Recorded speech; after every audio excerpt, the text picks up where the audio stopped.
Thank you for tuning in to Hacks and Hobbies with your host, Junaid. We're visited by our amazing guests coming from all walks of life who want to learn their story, their struggles, and their journey on how they got to where they are today.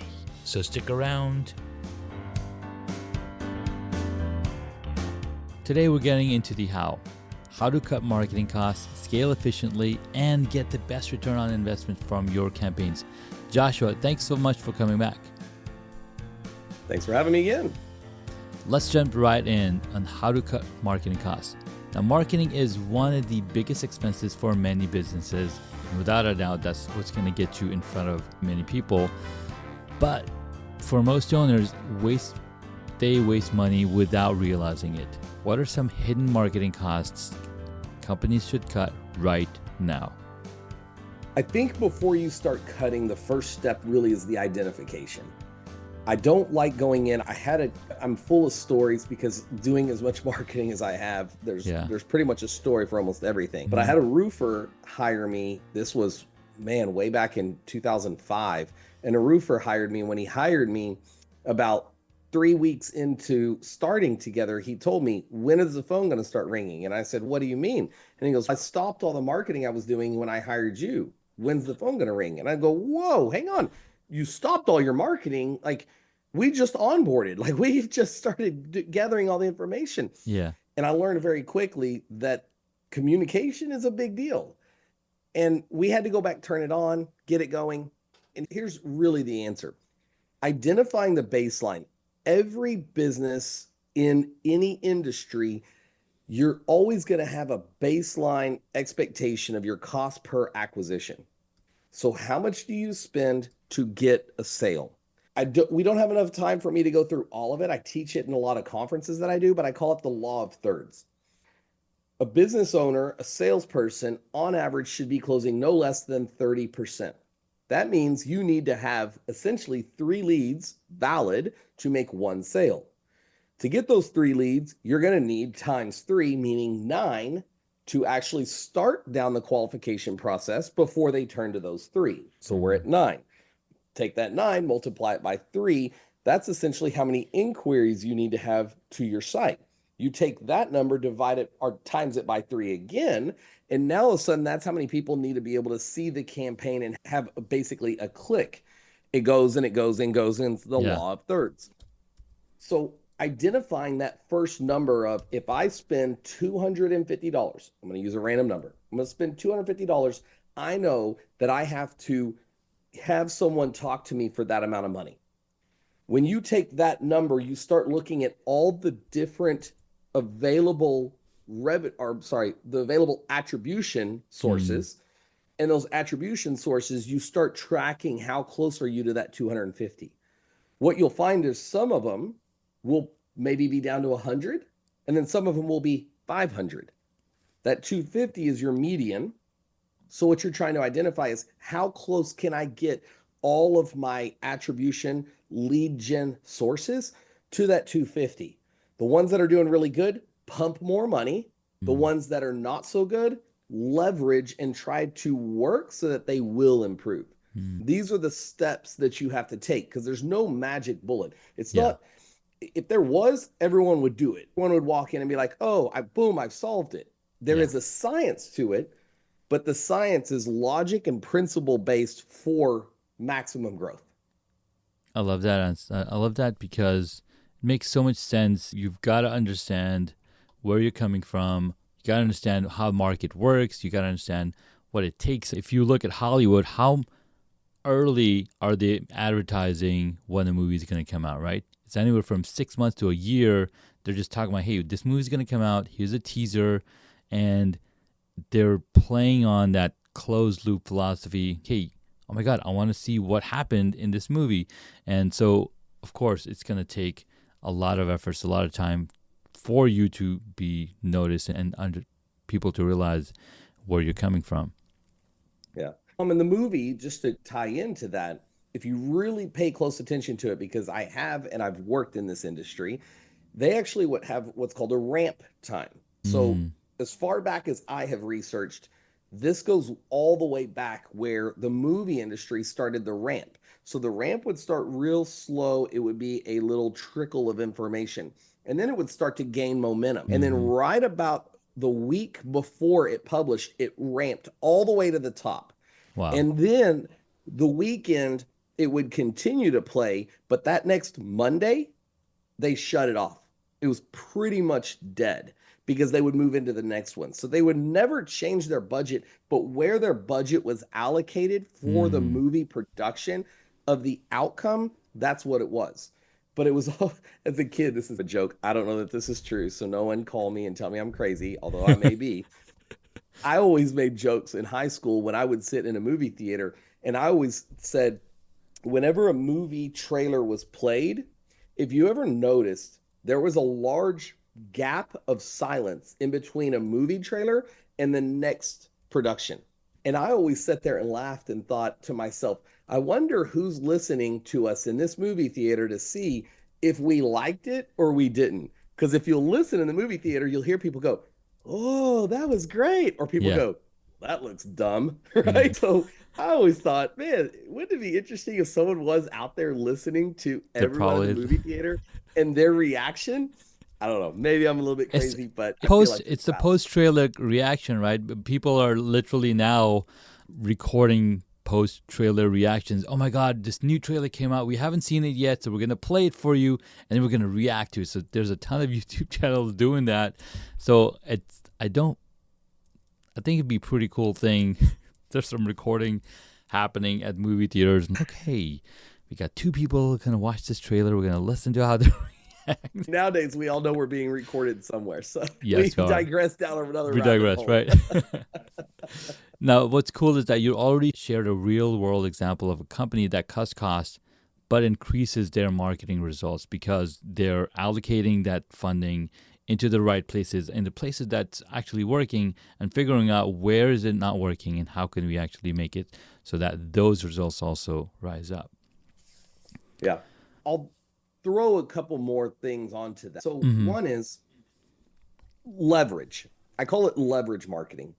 Leverage marketing essentially is that you want to position whatever you're doing in advertising as best you can and modify and manipulate it to make it the most effective. So don't just look at your budget sheet and be like, okay, I'm running Google AdWords and it's costing me $500 per acquisition. I'm going to cut it because everything else is $250. The first thing I do is I start to modify and leverage that so we can do better. If it continues to perform terribly, consider cutting it. But here's part two to that. Part two is knowing that you should not always cut it if you need the lead gen. So if you know that you need, let's just use another random number. You know that you need 10 viable leads a month and you're using 5 sources and your worst one is Google AdWords, just using examples, and it's costing you $500 while the others are $250 or below, but you still have to have 10, and without that, you're only going to be at 8. That's where you just have to continue to live with it. But that's where you go in and go, okay, what other avenues, what other attribution sources and lead gen sources can I do? I want to share about podcasts and a real life example for myself. Yeah. I get asked to be on podcasts a lot. I love it. I love meeting you. This is our 3rd time talking. You've been great.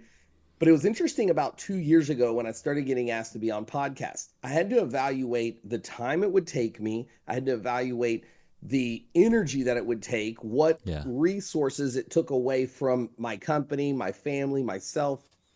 And I looked at it, and initially my response was out of a feeling. And my feeling was the amount of time, effort, and money for me to be on all these different podcasts, it wasn't worth it. Then I caught myself in a feeling and I wanted to look at the fact. And the fact was when I went back and I calculated up how many podcasts I was on, the amount of money and time that I spent doing and being on a podcast, and then I calculated how many leads and how much revenue I generated from my PR of doing podcasts and being interviewed and being on different shows. What I found was that it was one of my best lead gens, one of my best. Yeah. But because business owners oftentimes go off of feeling, and not facts, they miss out on those opportunities. Yeah. So the truth is, I love being on podcasts now because I realize there's so many benefits Yes. to meeting a gentleman like you, to be able to speak to a gentleman like you and reach a new audience the same way that I'm sharing all of our podcasts on all of Mm-hmm. my social media as well Yeah. to give you that notoriety. Yeah. You're doing it for me. And it becomes this effect that we can grow together. But Amen. again, I go back to the fact versus feeling. So when a business owner sits with me, I always hear him say the same thing. I feel like this is working. I feel like that's not working. And I always dive in and say, okay, feelings aside, let's look at the facts. Yeah. Is it actually working or is it not? And from the facts, that's where we go forward. So what you're saying is that we should look at the data, we should look at the analytics, what's actually working, what's actually moving the needle, because when you have data, then you know you have solid proof, okay, this is actually working. This is actually worth it.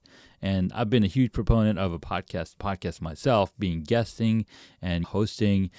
It not only is it helping me grow as a human being, but I'm also making new friends with me that I'm talking to. I'm also learning from them, and then we're helping each other grow together. And as human beings, that's the most that you can do every single day, is to help each other grow together. That's it. That's it. Joshua, marketing is always evolving, and I love how your approach to marketing is. You understand the data, you understand where is it working. Now, talk to me about what worked 5 years ago may not work today. I think the easiest way I can answer it, because there's a lot of different avenues. My brain just went about 30 different directions when you asked me that question. I would say it's not so much that things don't work. I think the world adapts, and the way communication happens is adapts. If you wanted to say 5 years ago, I think you could date it back further, but let me share this. Zig Ziglar used to say, it's not what you say, it's how you say it. Mm-hmm. And a lot of people know that in business. They go, it's not what you say, it's how you say it. I did not say she stole the money. I did not say she stole the money. Same words, different inflection. It's not what you say, it's how you say it. Yeah. I think what people need to understand today that has never been explained, in my opinion, and all the research that I've done, and this is one of my key phrases now that I use a lot, which is it's not what you say, and it's not how you say it. It's what's perceived by your audience.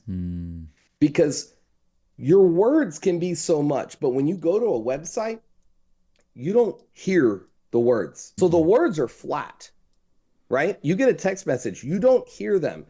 iPhone just came out with this new thing, and here we are in 2025, where you can put in a word and it will shake or it will explode or move up and down. That gives some emphasis, but it's not what you say or how you say it, it's what's perceived. So you're still getting that perception. When you go to websites, it's the perception. Yeah. So I don't know that this is necessarily new in the last 5 years.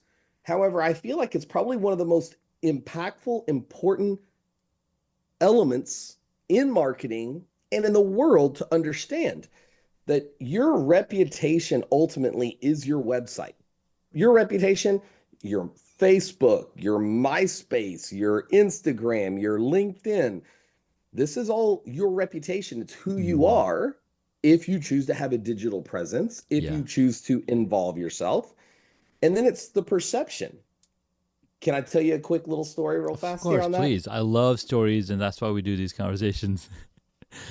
So back in 2008, I met my wife. I was doing basically coaching and doing a conference in Nashville. And I finished the conference and I went online in 2008. And the big hot thing was MySpace. So I met my wife on MySpace. And long story short, because there's a lot of funny parts to it all, but long story short, she helped me realize what I just talked about of the perception. Yeah. And what I would do is I would go out with my buddies on a Friday night or a Saturday, and I'd have a couple of beers for someone's birthday. The next weekend, we'd go out on someone's boat and we'd have a couple of beers. And the next weekend, we'd go out and go to a concert and I'd have a couple of beers. And we would take these pictures, and we took these pictures, we'd put them on MySpace, our space, and online. What ended up happening over several weeks is I look like an alcoholic because I have a Because beer in every single picture that you see. What was interesting and what really changed my mind is when I was chatting with my then girlfriend, then fiance, now wife. What was interesting was she said to me one day, she said, what really drew me to respond to you was I saw some pictures of you with your nieces. And it clicked in my head that mm, all these pictures, I had a drink, but what didn't show up was what I do for a living every weekend when I went to church, how I yeah. worked with kids in the church, all the things that I did that made me a good person that I wanted to be, and I Mm, wanted to be perceived as that good person. That yeah. never came out except in 2 or 3 pictures that she had the insight to see and then respond to me. And then, boom, my brain goes, wow, this makes a lot of sense now. So that's Yeah. part of that perception is what do people think when they see your brand? What do they feel when they see your brand? And that ultimately becomes branding. So it's that Yes, it does. reputation and that PR and that push of going and pushing the needle forward, right, in the right direction. But understanding that's really what it comes down to. You don't have to go hire some massive PR Mm-hmm. company to do this. Yeah. Anyone can do it. You just have to have the right needle, the right compass, and the right focus to be able to get there. 100%. I love that story. And people have told me this, hey, I love that you're doing all these videos, but anytime I see your kids on the show, you bring them in and you talk to them. That shows me that you're a good person, that you're a good parent, that you're going to spend good time. And there you go. We see your kids in the photo back there and your wife.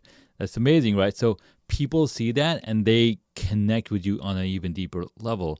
Like some of my really good friends, they're like, I love who you are as a parent. I love who you are as a father. And that stuff comes through without any filter, right? And then we know the kind of person you are because if you're spending this much time in teaching people and this stuff, we know that you're doing the same amount of time spending with your kids and whatnot. So they see that reality, they see the person that you are, and they just like you for who you are then. Yeah. Yeah, that's it. Joshua, what are the top marketing trends business owners should be focusing on in 2025? I'm not a huge trend follower, but if somebody wanted to, what would it be? I think everyone wants to talk about the hot button right now, the hot issue, whatever you want to call it, the AI dedication, right? AI Mm-hmm. of the world and where that's going. I think that makes a lot of sense. I think it's a little bit overkill. I think that a lot of people, now that they have the resources, are coming out with some really good things. I Yeah. think that there's too much noise with it, in my opinion. What I can say is if you're generating leads, you're looking to grow the company, I think there's the funnel you have to pay attention to needs to be clear based on your goals. So the funnel essentially would start at the top, which is your top level. This is branding, this is information, this is people hearing about you, seeing you. It could be billboards. It's old school traditional media, right? Mm, Old school traditional media used to be the yellow pages, but now it's television, radio, old school newspaper. yeah. Your mid level is a higher level of engagement. This is where people start to engage with your brand. So you have see the brand, engage with the brand, talk to the brand. The bottom one is talking to your brand. So the mid level would be other things like podcast or specific outreach through LinkedIn or Zoom info, things like Mm, that, that can be that mid level engagement. The bottom is where you always want to live. That's going to be your Google AdWords. It's going to be the inbound. yeah. So back in, I think it was 2009, this became a hot conversation that I think is forgot about, which is inbound marketing versus outbound marketing. Inbound Mm, means they're looking for you. Outbound means you're trying to convince them to pay attention to you. The percentage of people that are buyers looking online is a lot higher than if you run television ads because mm, buyers online mean they typed into Google a search term, a phrase, they're looking for you that you want to show up versus the high end. So I think it's hard to just boil down to boom, here's the quick answer right. because Yeah. there's so much to understand. And all of this is what a CMO does. A CMO is to say, look, here's all the different avenues of marketing, make the right choice based on the vision of the CEO. And then once you build the base, of the inbound people looking for you, that's when you can start moving up the funnel to do other things. But I think that every business is going to have a different scale of what's Yes, there are. important to them. So there's really nothing that's changed too much other than just how you go about doing it and how you manage your budget. I think people are just on this AI kick that I think isn't ever going to go away. People ask me No, that a lot. It's never going to go away. I just think no. it's going to get boring for people, and I think there's going to be some other new bright penny that we're going to go Mm. focus on, and that's what's going to shift for us. I love it. Now, I love that you talked about the AI. There's many different elements that are involved in building your brand, the different levels of a funnel and where you want people to come through. You've got the paid ads, you've got the branding, you've got the communication. But if a business was starting brand new, fresh, where should they invest their first marketing dollars? Yeah, bottom of the funnel, which is going to be Google AdWords on specific keywords that are exact match. So what I mean by that, staying pretty high level with it, but Google AdWords is paid sponsored ads on Google. So you go to Google, you type something in, you'll see sponsored, that's paid ads. That's the only way someone can guarantee you to get on page one. So showing up on the paid ad is the number one. Then you have 3 different ways to advertise on PPC, pay per click. And what that is exact match, phrase match, and broad match. Broad match means if you type in a word like bathroom, anything that someone types in with the word bathroom in it, you're going to show up for. That's what you're bidding on. If you type in bathroom remodeler phrase match, then if anyone types in bathroom remodeler in that phrase, no matter what other words are in it, you will show up. Exact match means you would do bathroom remodeler, and exact match means you're only going to show up if they put in bathroom remodeler. So if they look for best bathroom remodeler, you won't show if you're exact. You'll only show if they put in bathroom remodeler. So there's elements within that, but that would be the first place I tell people to advertise. And the interesting thing I want to tack on to that is every paid ads company out there, I hear it all the time, they look at a business owner and go, spend more. And I'm going to tell everybody, no, don't do it. And I'm going to give you a quick key here that should blow your mind and change your world, anyone that ever hears this. Don't spend more until you've maximized the exact precise elements of how AdWords should work. You're bidding on time of day, and most time you don't want to run 24 hours a day because your target audience is not awake 24/7. For most brands out there, they're not looking for you. So narrow in your time of day. The other part is geography. If you drop a pin in New York City, think about how many people live in New York City. But if you're a coffee shop, you don't want to drop a pin in New York City. You want to drop a pin in about a 2-block, 3-block radius, right? So while that might seem a little wacky for some people that hear that, understand it's the same thing that if you go to Bozeman, Montana, and you drop a pin, the amount of people and the radius of your local targeted area is different. So it's really smart to narrow in on your precise areas, the zip codes or the mileage areas of certain locations to really capture those people, bringing your budget down. When that works, then start to expand. But don't start with a huge amount of money and then try to narrow it in. You're going to be unhappy all day, every day. Because you have no idea where the water is going. You have no idea where the actual traffic is coming from, and the data is going to be very sparse as opposed to if you started with a target first. Yeah. Now, Josh, let's say a business owner has limited time and money, as all of us, right? What are the 3 things they can start doing right now to improve their marketing results? The first thing I would say is go online and start building your citations. So we talked a little bit about that, which are citations. You can Google it, but it's all the little yellow pages, business index directories online. That's really going to help more than what people think.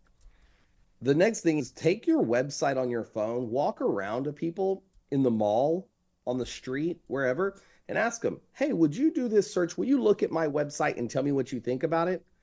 Get real feedback from these people. Start conversations face to face. Get off of your phone until you need it and say, hey, I went to a mall one time because a client told me that my vision of the campaign wasn't going to work. So I went to the mall, with a couple $100 in $10 bills, and I paid people $10 for like less than 10 minutes of their time. I literally had them look at my phone or their phone and go through a step-by-step process, and I took surveys. And that right there alone, I was able to walk back into that business owner and go, look, I interviewed 100 people randomly at a mall. This is what they told me. There it is. So that's number two.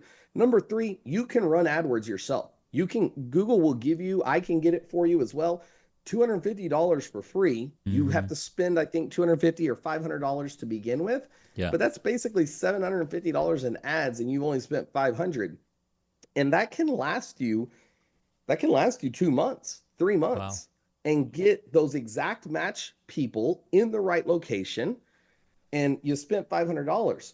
There's other things you can do. The guerrilla style marketing of the 90s where you used to walk the streets and door knock. I don't know how much it works. You got to be careful because whatever you hand out to people carries your brand. Again, these are conversations that every business, there's something different. So if someone hears me talk about this, I want to make sure that we're all on the same page. I'm not saying that this is exactly for each business. Each business is unique based on your narrative, your vision, and where you want to go. Man, I love those. There are some really positive and really powerful points. Getting that data, understanding, hey, where is people coming from? What do they think? Again, you're very data-oriented, and I love that because now you have the backing of your thought and the theory and practicality. What are the big differences? What are the big changes? So thank you so much for sharing. All right, last fun question. If you could run a marketing campaign for any historical figure, who would it be and why? I don't get stumped very often, but I have to think about this one. A historical figure. I mean, this is the first time I'm reading the question. If they're historical, then that means we remembered them for some reason. Therefore, logically, they would need more PR and better marketing, but they probably don't need it because we already know who they are. So I feel like this is a trick question. I don't know. This is how my brain works. Right? So if you think about it, they're a historical figure. They are a historical figure for us now. But let's say you go back in the time of that historical figure. What would it be? So, for example, if you were to advertise for George Washington or Abraham Lincoln or I don't know. I keep trying to think about it. I don't know. Everyone that comes to mind they did a great job. I'm thinking about guys like Pele that played soccer. Yeah. David Beckham, he still does a great job. He's historical. I don't know. He's still alive, but again, I think you stumped me. This will be the first time ever I was stumped. Marketing. What kept coming to mind was Einstein. But how do you market that guy? I read so many cool stories about the guy. So here's my answer. Answer. I heard a story about why Einstein was able to do so many inventions is because he was a nap taker. He was big on naps. So he would take a nap and he would sleep with this metal ball in his hand on his couch. And every time he'd start to fall asleep, he would drop it. He would drop it and it would start to wake him up because he figured out that mental mind mode, he could be in a state of a mental mind mode to actually put him into the most creative mindset. If you think about this, I've studied this quite a bit. And the mindset, the mind mode is oftentimes turned on when you're up first thing in the morning and you're taking a shower because you're in a state of full relaxation, but still awareness.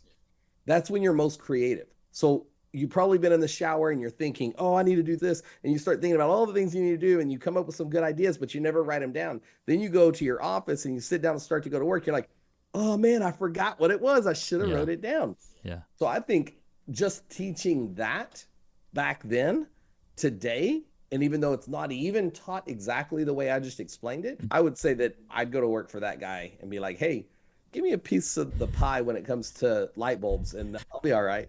Exactly. I love that, Joshua. The thing that you're talking about it actually has a name for it. It's called the Silva method. And I think Vishen over at Mind Valley teaches it really well. And I recently learned about it. And I had learned about it earlier, but I was like, I don't have the time or the energy. But that's something that I want to learn because when you're at the the alpha and the beta and the theta state of your mind, you have access to that subconscious mind. Because when they say you're only using 10% of your mind, that's the conscious brain, because the rest of your brain is working without you knowing to keep you alive, to keep those lungs breathing, to keep all the muscles moving. Yeah.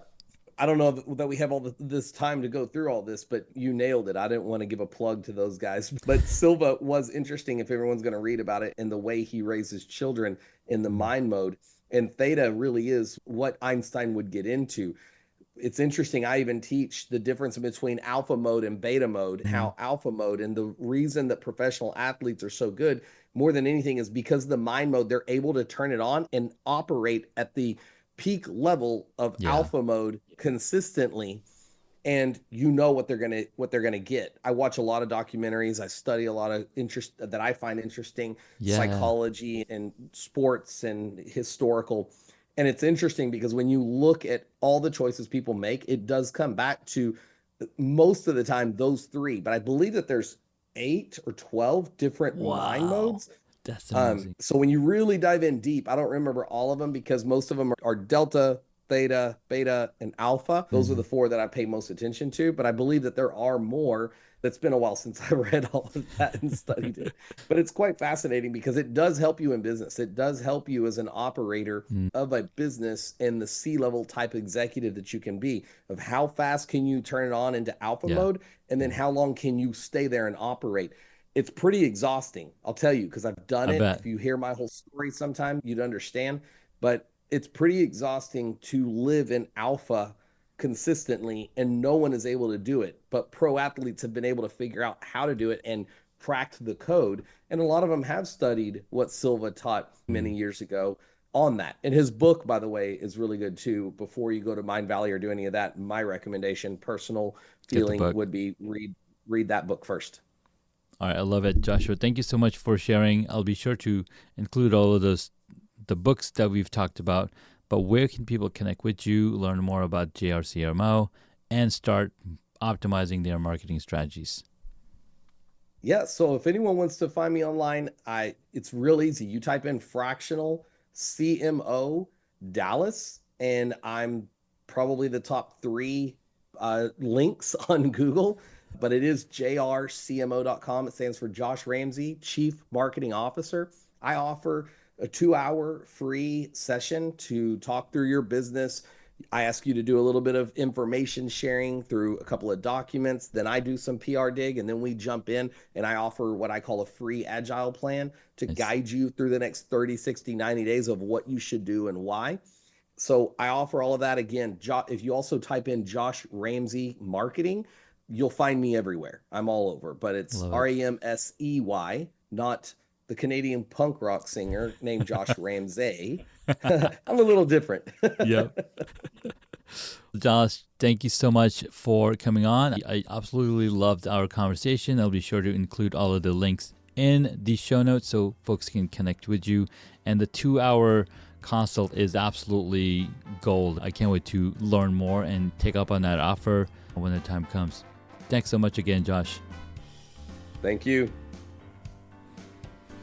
All right, hobby hackers, marketing is not about spending more. It's about spending smarter. If you're ready to take control of your marketing strategy, go check out Joshua's resources and start making data-driven decisions today. Until next time, keep testing, keep optimizing, and keep hacking your way to success. I'll see you in the next one.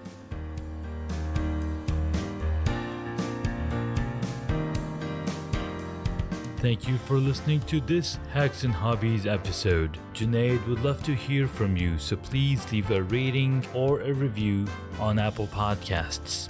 Visit hacksandhobbies.com to find additional information on the guest today, as well as the show notes.